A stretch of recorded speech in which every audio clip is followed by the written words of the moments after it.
Bon bah Y hein.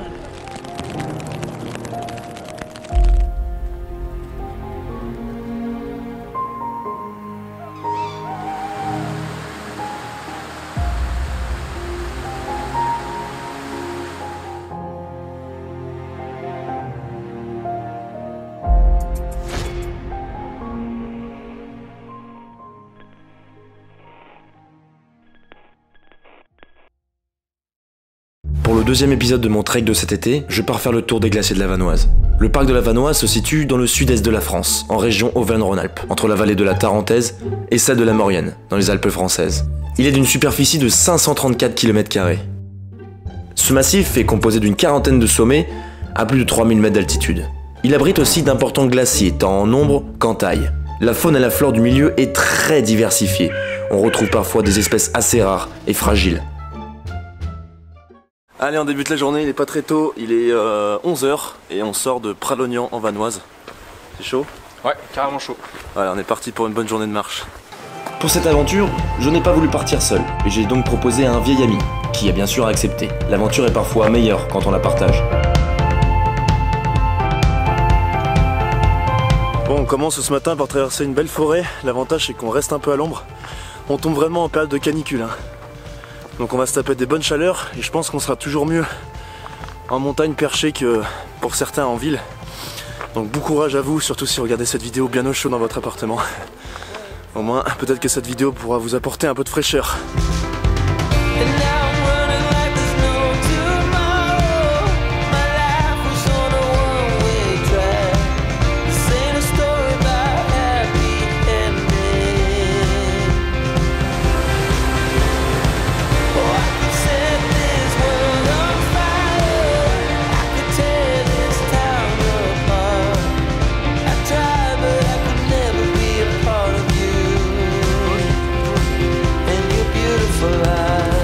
Il fait chaud mais c'est vraiment joli, hein. On en profite un max, ça fait du bien de sortir de la ville et venir dans l'environnement comme ça, et c'est un bel environnement en tout cas, c'est vraiment chouette. Donc là il est 11h54, bientôt midi. Comme on est parti tard, on va manger beaucoup plus tard, je pense aux alentours de 14h. Donc là on se fait simplement une petite pause snack. Donc on a des petits abricots, des M&M's, des cranberries, ça nous permet de grignoter comme ça, peut-être des petits moineaux. Allez, on repart sur le tracé GPX que j'ai sur mon portable, que l'on doit se tenir de suivre. En fait on évitait un point assez emblématique du tour des glaciers de la Vanoise, qui est le lac des Vaches. On va du coup aller voir ce que donne ce lac des Vaches. Et en fait finalement après on retrouvera notre itinéraire. Donc là on rentre dans le parc national de la Vanoise et on voit qu'il y a énormément de réglementations. On peut pas cueillir, on peut pas camper, pas de chasse, pas de feu bien sûr. Rester sur les sentiers balisés. Nous on est là et on va faire ça en passant par le lac des Vaches. Et ensuite on va arriver aux alentours du col de la Vanoise et du refuge pour trouver un spot de bivouac dans les alentours. Vous voyez que c'est plat. On est en train de suivre un sentier là qui a été façonné par les âniers qui en fait transportaient le sel de Aigues-Mortes, donc en Camargue, qui était produit là-bas, et ensuite ils le transportaient pour le commercialiser jusqu'en Suisse. Et c'est assez impressionnant de se dire que des centaines de personnes passaient là chaque jour avec des ânes hyper chargés, alors qu'il y a un sacré dénivelé, et puis que c'était leur métier en fait. Ils devaient être bien robustes les gars. Il n'y a pas un gros débit mais ça permet de remplir la goutte quand même d'eau fraîche. Là il fait hyper chaud donc on boit énormément. On se déshydrate pas mal par la transpiration, la sudation.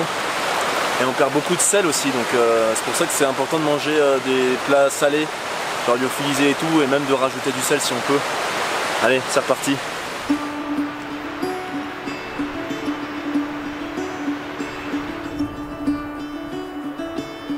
Ce que j'aime dans le trek, la découverte et l'inconnu.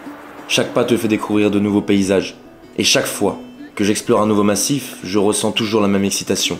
Et ce besoin de toujours franchir ce nouveau col au loin.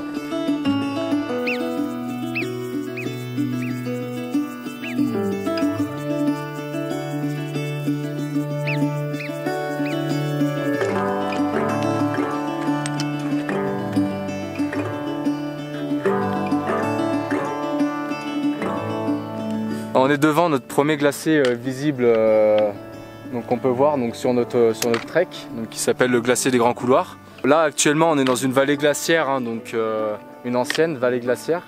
On a des dépôts des glaciers ici. Tous les blocs sur lesquels on marche actuellement et les lacs plus bas, notamment le lac des Vaches, c'est ça, hein, sont formés en fait par le passage de ces glaciers. Toutes ces roches là, sur lesquelles on marche, ça a tout été tracté par les glaciers et déposé ici au fur et à mesure du temps. Lac long, 2500 mètres d'altitude. Il nous reste vraiment plus grand chose avant d'arriver au refuge. Là il est aux alentours de 16 h, on profite, on regarde le paysage, on étudie un petit peu les roches, la géologie. C'est très sympa.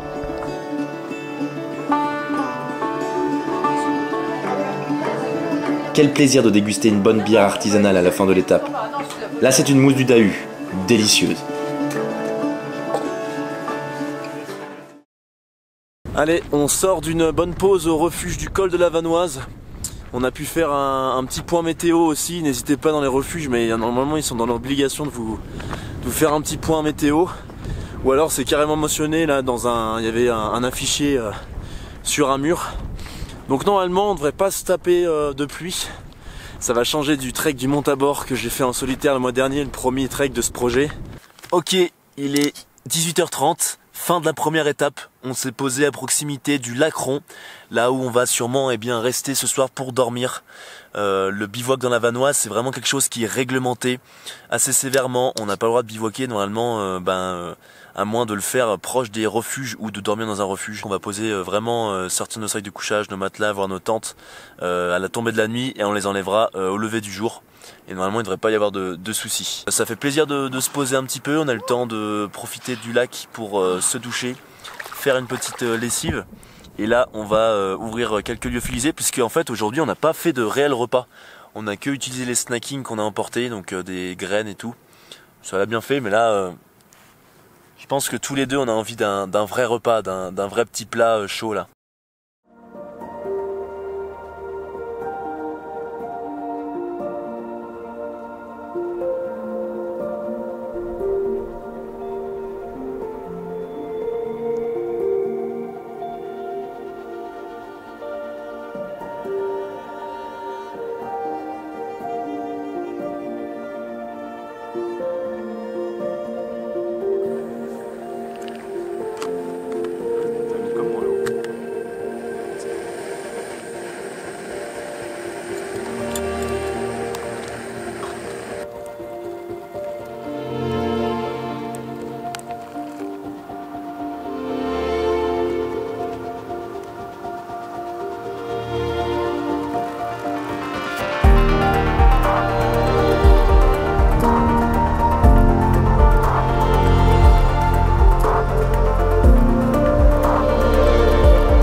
Je ne suis pas pour l'interdiction du bivouac, et encore moins de payer en échange d'un emplacement, comme il faut le faire dans ce massif. Notre passage ne dérange pas plus que l'agriculture et la présence d'une station de ski dans ces milieux. Se faire discret et ne laisser aucune trace, telle est la devise du bivouaqueur. Nous avons donc choisi, malgré la restriction, d'être fidèles à nous-mêmes en dormant dans le sauvage.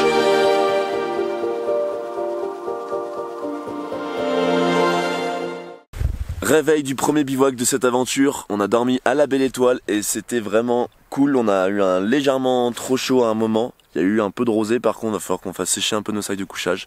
Et là on se réveille avec un temps magnifique, on va pouvoir attaquer cette deuxième étape tranquillement. Tu as bien dormi? Oui. T'as pas eu trop chaud? Non, ça va très bien, nickel.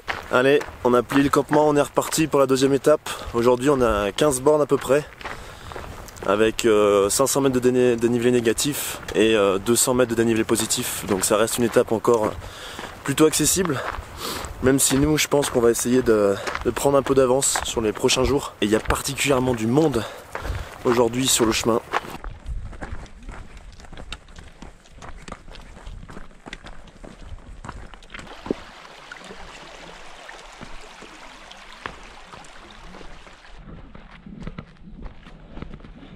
Ça c'est magnifique encore là. Là du coup on marche sur sur un cône d'éboulis glaciaire. Hein. Et du coup, on est vraiment sur de la quartzite. Une roche, elle est très claire là. Une roche que j'ai appris à connaître dans le Beaufortin. Et du coup, c'est ce qui compose nos reliefs là à droite. À ma droite. Et donc ça laisse des paysages comme celui-là avec des grandes vallées glaciaires et des abords jonchés de gros blocs. Là, ils sont plus que métriques. Hein. Donc là, on est en train de marcher et d'évoluer sur un pierrier, comme Robin le disait. Et en fait, on peut vite s'égarer et ça peut vite être dangereux. Donc, faire gaffe de ne pas se tordre la cheville. Et on doit suivre, nous, ce qu'on appelle des cairns. En fait, c'est des empilements anthropiques, des empilements de pierres.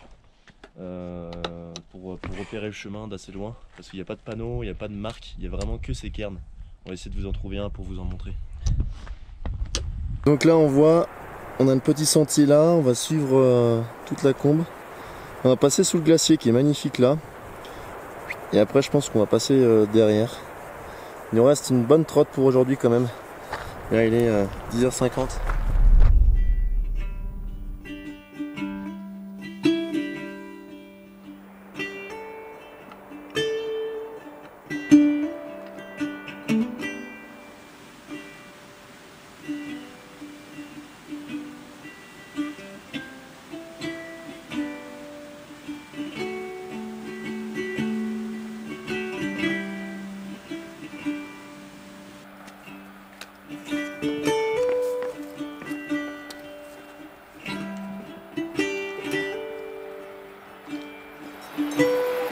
On est déjà bientôt à la fin de la deuxième journée.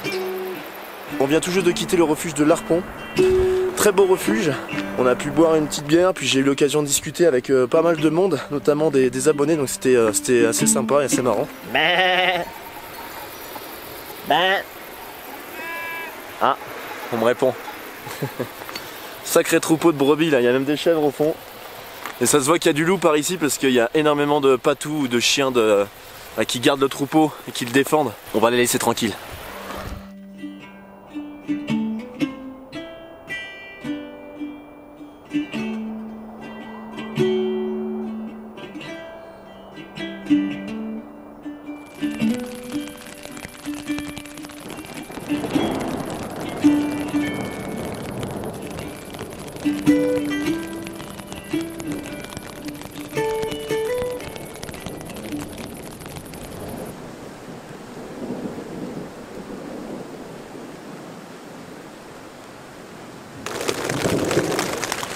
Bon, il est 20h30, on a eu à peine le temps de manger et on s'est fait surprendre par un orage.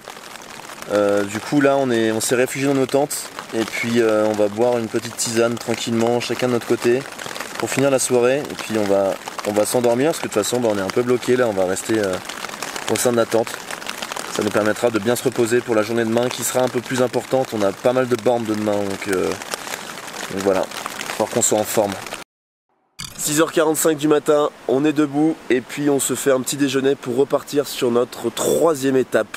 On a beaucoup de marches aujourd'hui donc il va falloir y aller juste avant l'orage qui nous est prévisionné, ça veut rien dire. Donc nous le matin ce qu'on se fait c'est un petit muesli comme vous pouvez le voir là. C'est vraiment très bon et en fait ça a cette tête là avant qu'on fasse chauffer et c'est plutôt bon. Qu'est-ce que t'en penses? Moi je suis trop content de bouffer ça le matin en tout cas.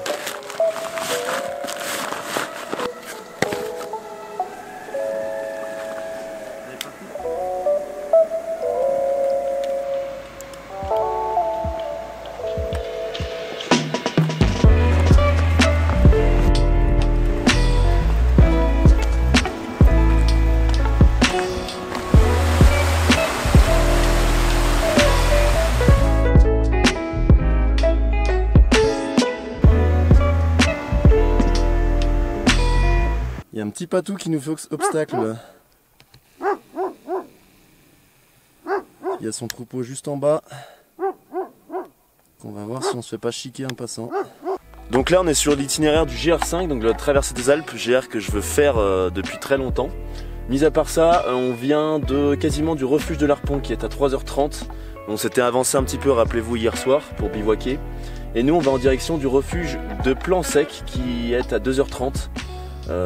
Et puis je pense qu'on continuera un petit peu plus. Voilà, allez c'est parti.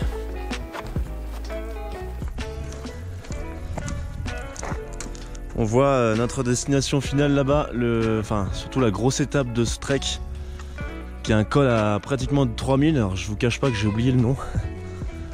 Mais du coup on s'y dirige, on va essayer de s'avancer le maximum possible aujourd'hui. Même si on peut dormir en dessous du col, ça peut être top pour pouvoir l'attaquer demain en début de journée. Ça tape sévère. Et là en dessous on a 2 lacs de barrage, les lacs d'Osso de mémoire. Ils sont bien sympas, je pensais qu'ils allaient être un peu plus proches, du coup pour se baigner c'est mort. Donc on va rester avec notre jolie crasse.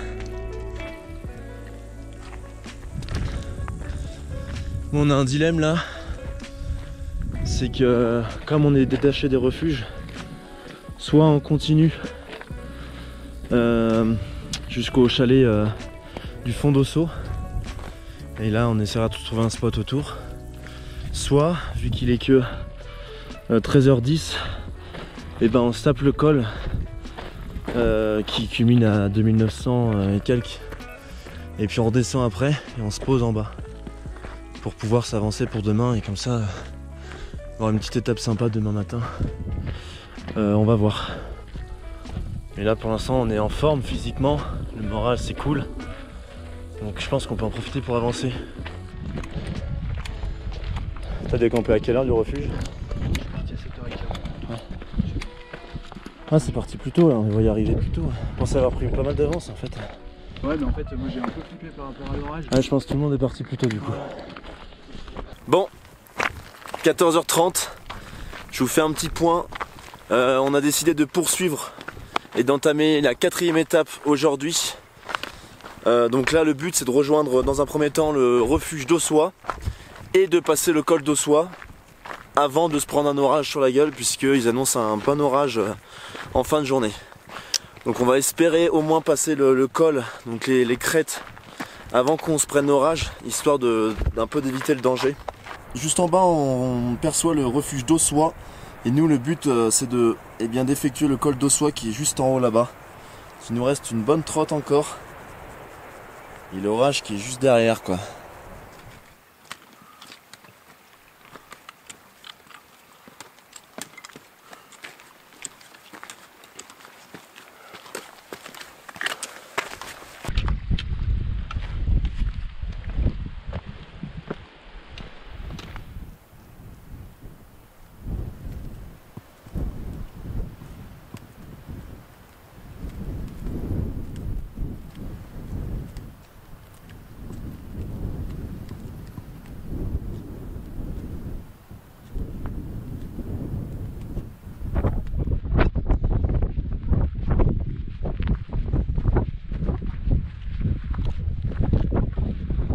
Putain les gars, on l'a fait.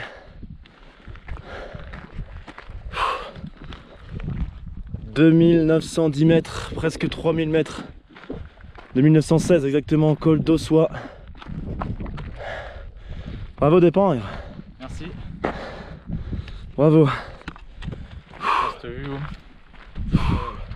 Voilà, maintenant qu'on est arrivé au col d'Ossois, le but c'est de perdre de l'altitude assez rapidement pour se mettre à l'abri et trouver un spot de bivouac dans la vallée. Mais là on va peut-être profiter de la vue 5 minutes parce que c'est magnifique, et finalement le temps, bon il est couvert, menaçant, mais je pense qu'on a encore un bon créneau d'1 heure facile avant que ça pète. Il y a quelque chose que je voudrais vous partager et auquel je pense depuis un moment.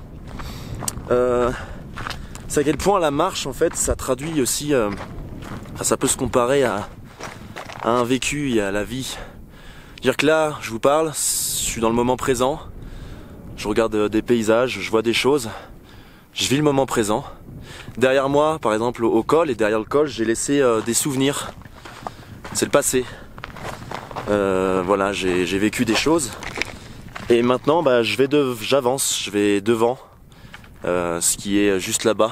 Je sais pas vraiment à quoi je vais m'attendre, mais j'ai des rêves et je vais vivre de nouvelles aventures, rencontrer de nouvelles personnes.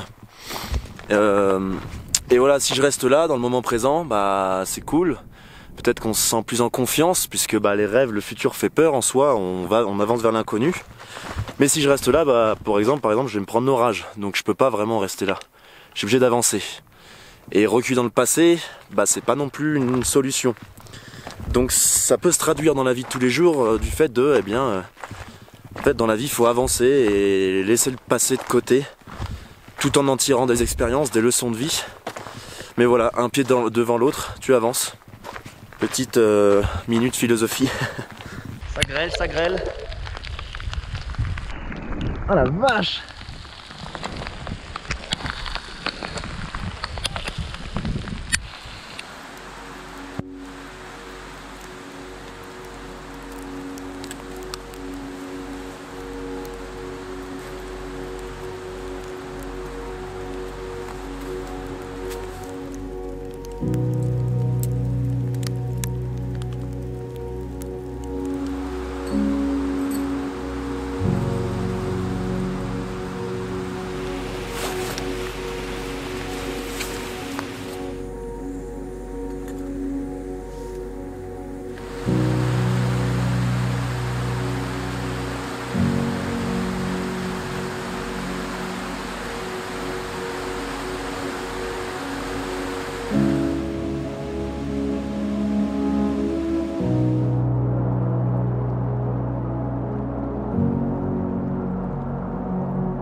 C'est déjà la troisième et dernière nuit de cette aventure de 4 jours.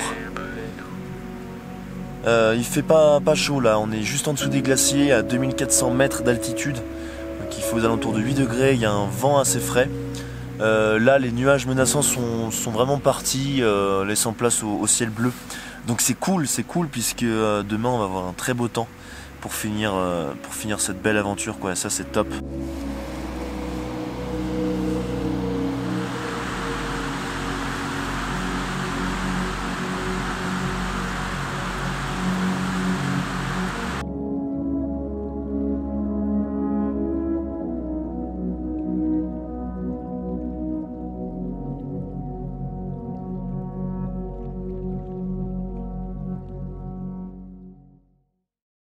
Bon les amis, c'est une fin de trek, on redescend tout doucement au village de Pralognan, on a débuté cette belle aventure, c'était vraiment magnifique. N'oubliez pas que vous pouvez retrouver dans la description mes partenaires qui me suivent à travers mes différents projets, donc un grand merci à vous, je pense là à Utilivia, au Surplus du Marsouin et à Lyophilis & Co qui m'a fourni l'ensemble de la nourriture pour ce trek notamment. Il y aura bien sûr une vidéo comme à chaque trek de débrief et dans laquelle je vous montrerai tout le matériel que j'ai pu utiliser qui est dans ce petit sac à dos là. Voilà, sur ce, j'espère vraiment que cette vidéo vous l'aurez appréciée. Abonnez-vous, commentez, likez. C'était Alexis Bruce et ciao!